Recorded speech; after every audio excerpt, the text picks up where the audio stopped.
రోజా మొక్కలు నాటి ప్రాణం నీరుగా పోసి ఊహించా నీ జడ కోసం రోజు ఉపవాసంగా హృదయం నైవేద్యంగా పూజించా నీ జత కోసం నీరెండకు నీ వెంటే నీడై వచ్చి మమతలతో నీ గుడిలో ప్రమిదలు చేస్తా ఊపిరితో నీ రూపం అభిషేకించి ఆశలతో నీ వలపుకు హారతులిస్తా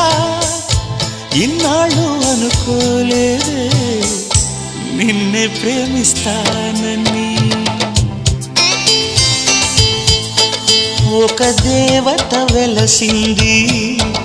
నా కోసమే ఈ ముంగిట నిలిచింది మధుమాసమే సంధ్యాకాంతుల్లో నా శ్రావణిలా సౌందర్యాలే చిందే